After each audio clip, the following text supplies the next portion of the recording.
When I looked at her, we laughed through our tears. I hugged him with my whole heart because I was unsure if I'd ever see him again. It hurt so much to say goodbye because we knew that this exact diverse group of people would never be together again. We stepped off the ship, took our last moments to memorize each other's faces, and began the final journey home. We had seen 14 different countries together, lived together, and had the best and worst times together. We had become parts of one another, more than friends, more than family. I made my first international trip when I was 6. My parents took my 3 older siblings and I to Berlin, Germany. Then we all took a road trip to Venice, Italy. Although I was only 6, I still remember so much. Then after traveling in Denmark for 3 weeks after I graduated high school, I knew I had to study abroad in college. My sister was about to embark for a semester at sea, and I admired her courage and excitement. As time went on and I saw my sister transform, I knew that I needed a semester at sea. Not only would I get to push myself to be constantly moving and learning, but I would also have an incredible core group of support from the ship. I trusted my gut and applied. I wanted to do something big. I needed a challenge, a push, or some inspiration, and it was the best decision I've ever made. I had my inhibitions like, would I make friends, would I hate being on the constant move, and would I be seasick the whole time?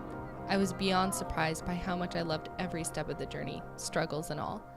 I made friends before I even left my home state of Colorado. Moving from country to country was a constant adrenaline rush, and I grew to love the sway of the ship. I got to see the intricate churches in Russia, go to the Berlin Music Festival, see family in France, stay in a haunted castle in Ireland, see the Plaza de España in Spain, camp in the Sahara, taste the amazing food in Italy, experience community in Brazil, snorkel with turtles in Barbados, and make the dearest friends in Cuba.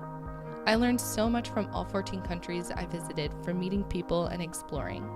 There were times that I definitely got lost in Morocco, missed a train in Paris, or even found myself having a day to sightsee by myself in Barcelona.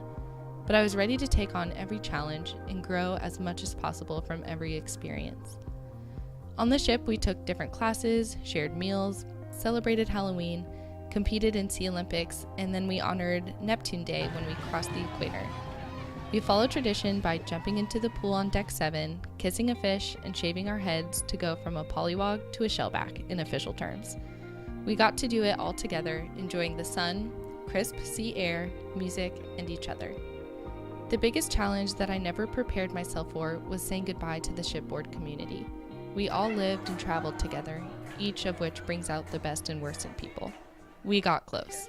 We had so much to learn about the world from both experiencing it together as well as learning from each other.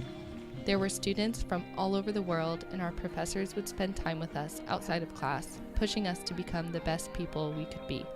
There are some bonds that will never break, and I know some of the relationships I built during my semester abroad will last a lifetime, no matter where in the world we might happen to be. The question people ask me most is, what was your favorite country? And I have my scripted response, but honestly, our favorite port was always the ship.